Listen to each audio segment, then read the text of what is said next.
So some of those are some wonderful questions. I think it's a much deeper conversation. I would love to pick up some answers on that. Should platforms be allowed to enter their own markets, use the data of their competitors? Those kinds of things are great questions. Our next speaker, our next speaker is actually Professor Yoshua Bengio, who's one of the inventors of deep learning. You could hardly ask for someone who is more schooled in this, someone who really has a better understanding of these issues. Matter of fact, he's currently professor of operations computer science at University of Montreal. He received the Turing Award along with Geoffrey Hinton and Yann LeCun for his work on deep learning. He's in the Royal Society of London and in Canada, a Light of the Legion of France. And I want to give you just another indication of how important his work. I don't know if many of you know, a lot of the citation count is one of the great ways that you can use the yardstick or the metric for different academics, just as a low-level benchmark. I got 25,000 citations, which is okay. That's, according to Stanford, that's about top 2%. That's not bad. If you look across a bunch of Nobel Prize winners in economics, the average is about 80,000. So that's really quite remarkable. If you look at Professor Bengio's count, it's 120,000 per year. It's unbelievable in there. To give you some indication of how much influence he's had. And he's been thinking about the issues of what artificial intelligence has in terms of its impact on society. So with that, I'd like to see if we can bring Professor Bengio up. So he's online, I think. Otherwise, you're just getting to look at some others. Professor Bengio, thank you so much for joining us. I hope things have worked out. Can you say something to make sure we can hear you? Yeah. Do you hear me? I'm speaking now. You're beautifully clear, so I'm going to sit down and give you the floor. Thank you. All right. Thank you very much. Thanks for the kind words in the introduction. Let me try to share my screen.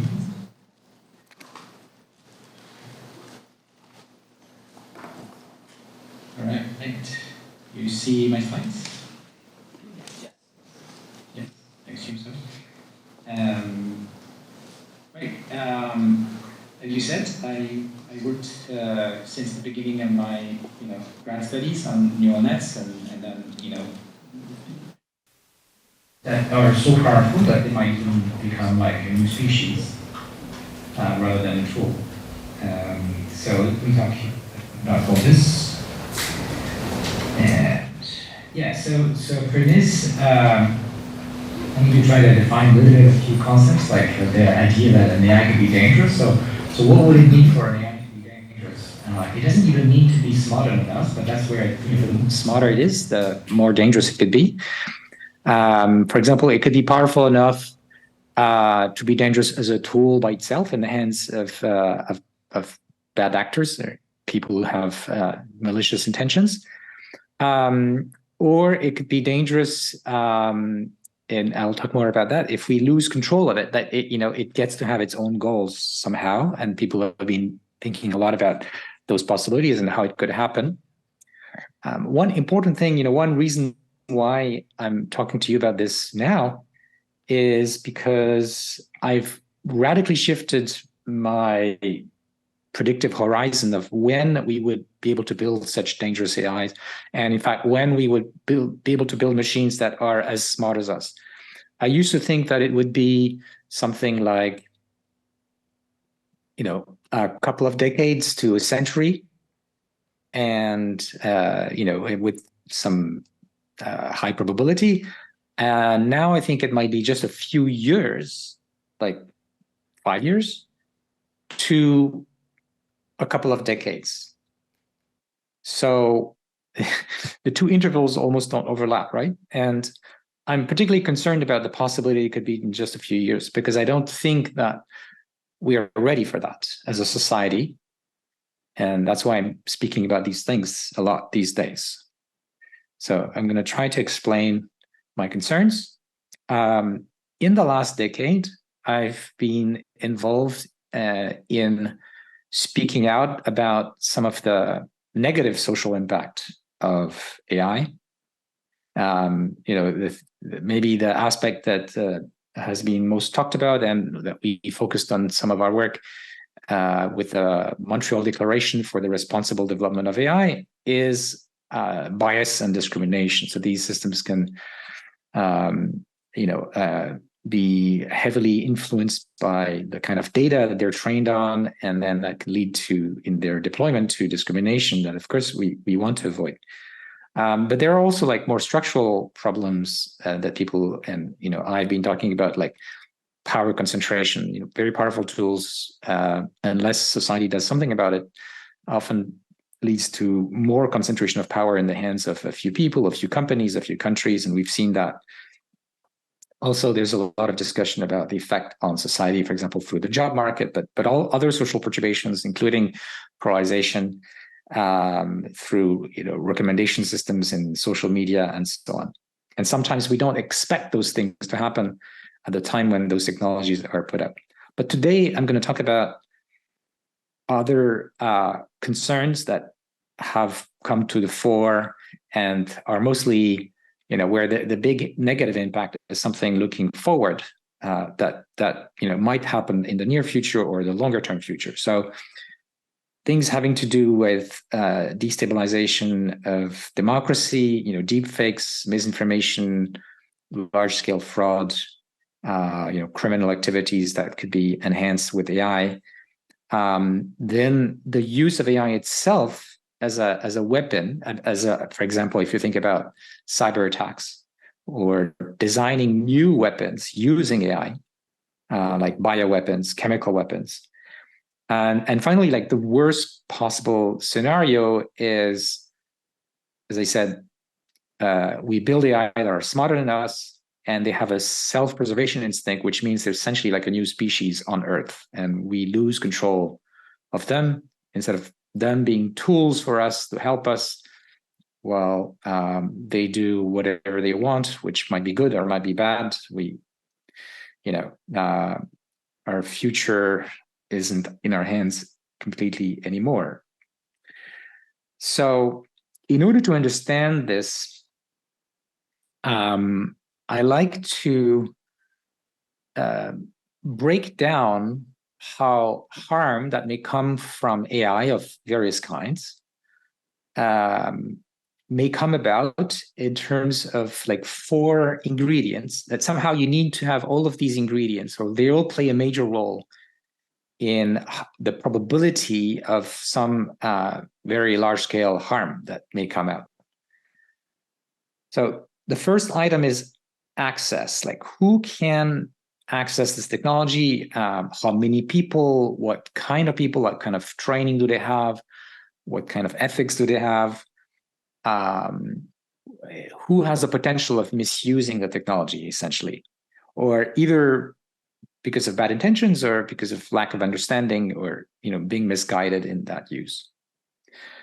Because it's all about humans at some level. Like, it's not that the technology itself suddenly spontaneously becomes dangerous, although even in that case we will have a responsibility because we decide to create machines that may be not safe, and there's enough warning now that there is a safety issue that at the end of the day, we choose collectively, unfortunately not individually, where we're going with this. So humans play a big role there. The other thing I want to mention, the second point that makes a difference,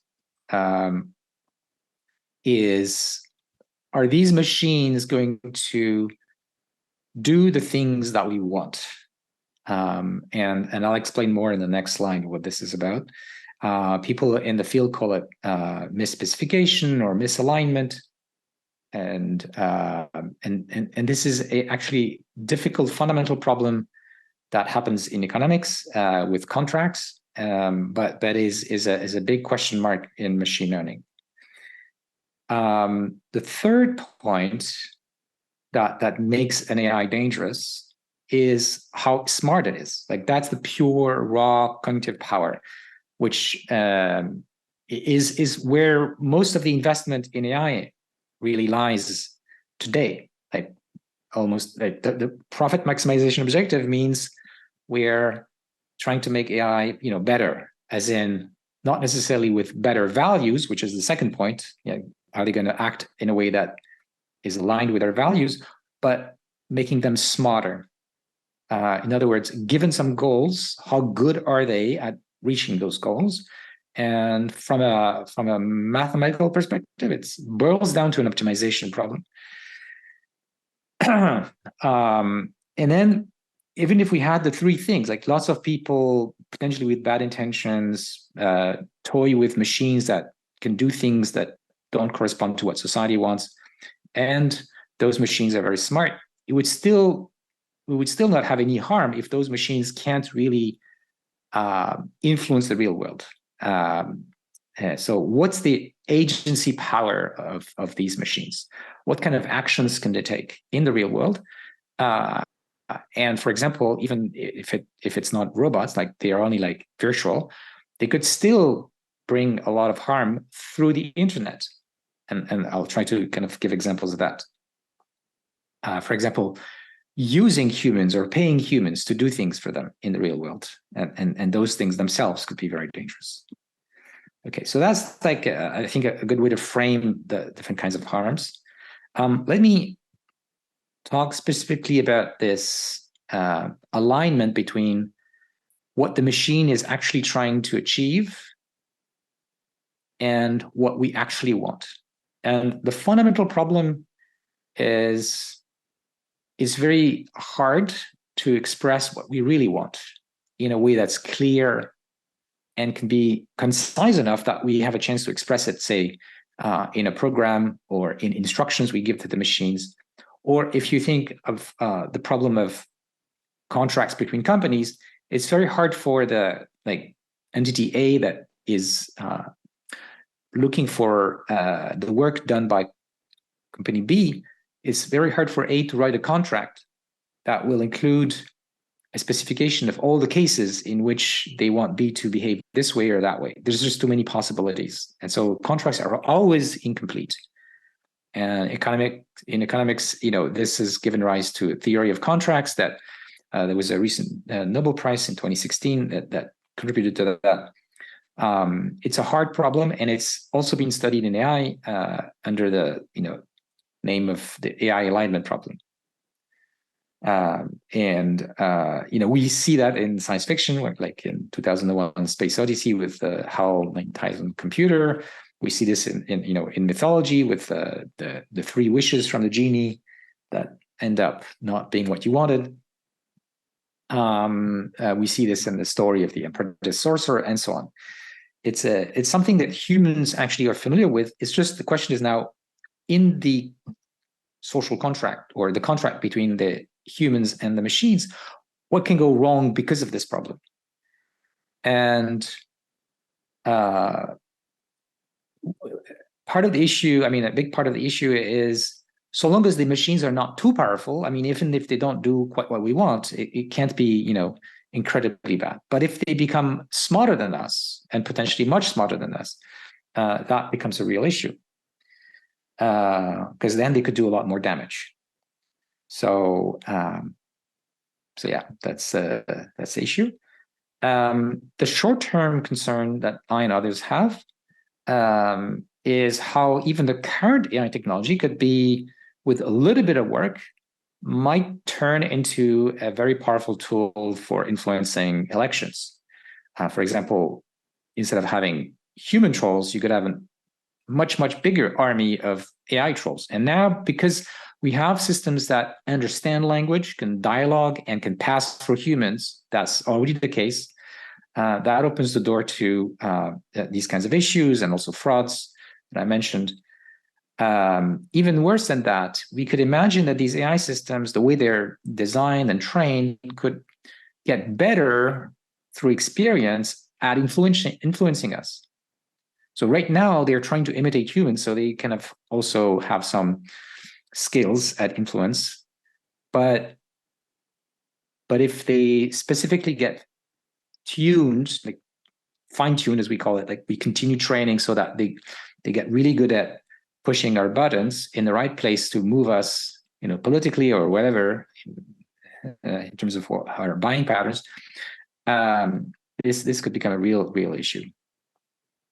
Now let's go to the bigger concern, and the question of whether we can even have machines that are smarter than us. So there are some people who think, oh no, there's no way we're not going to have machines that are smarter than us.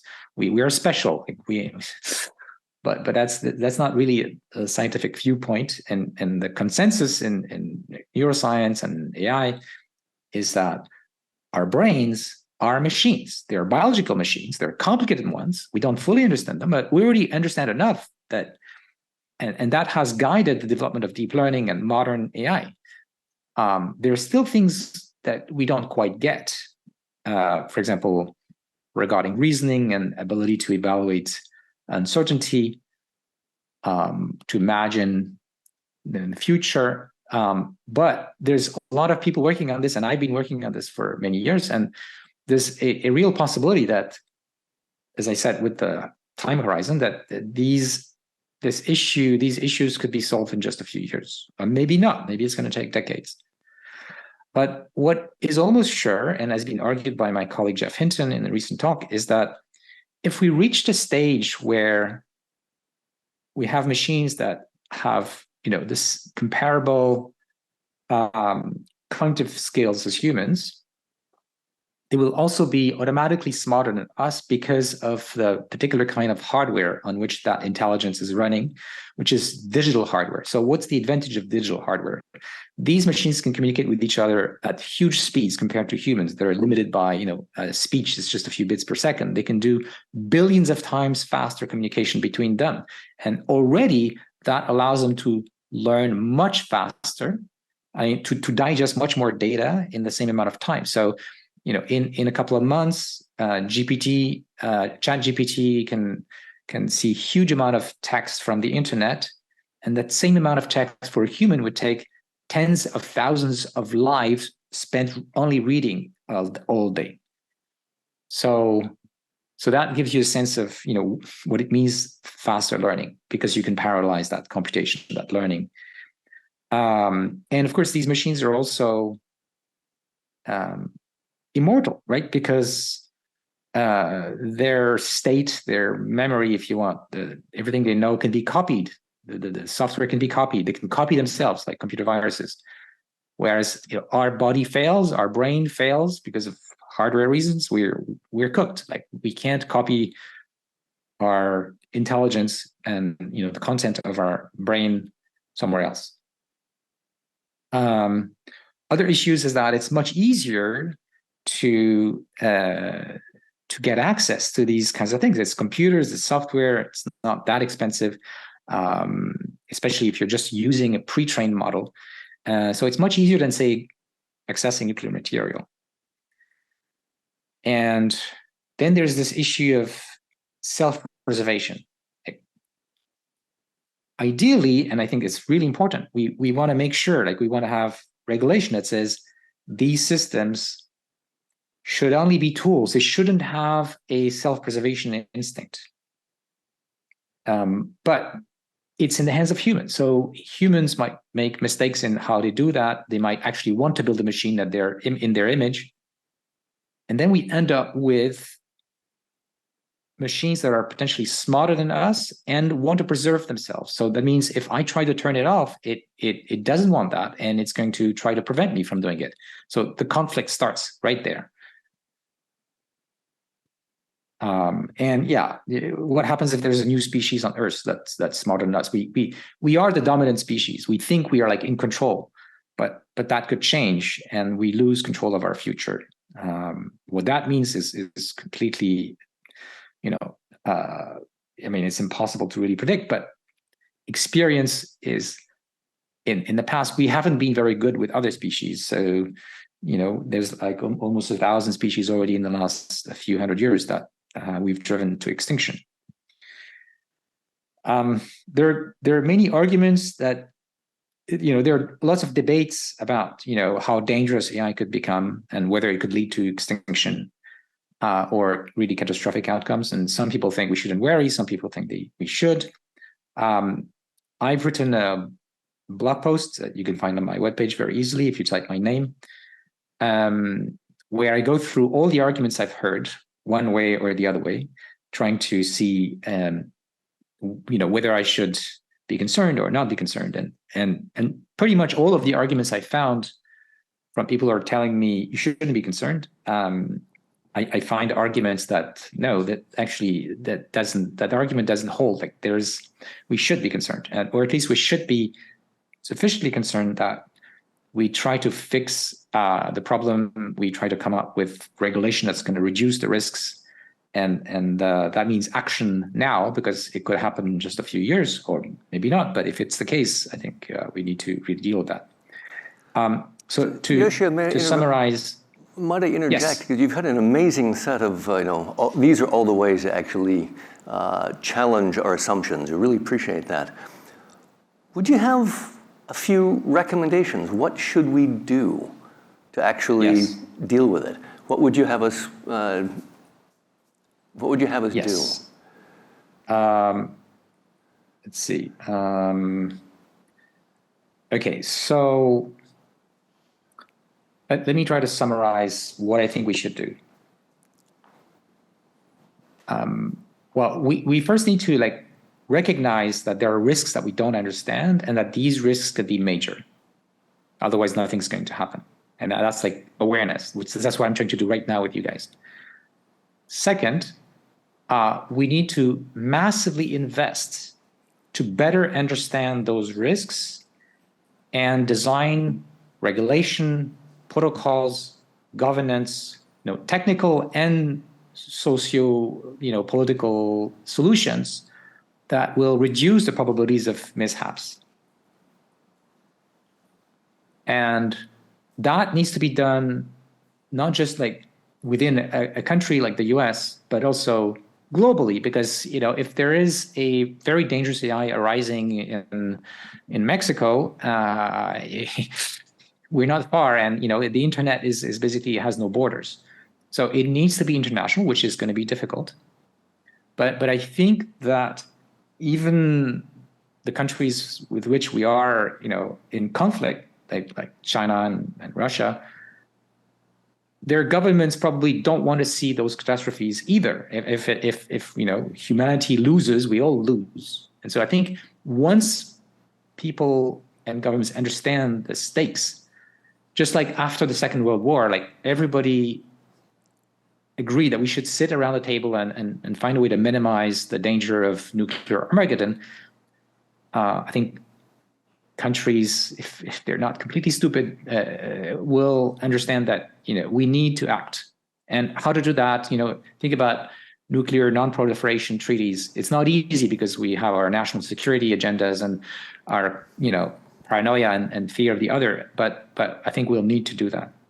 The last thing I think is really important is that the last piece of action is that regulation, even if we speed up the process and we do it as well as we could, is not going to be perfect at completely eliminating those risks. And so we have to think what's the plan B if, in spite of all our attempts to throttle all the possible places, where AI, that could give rise to dangerous AIs.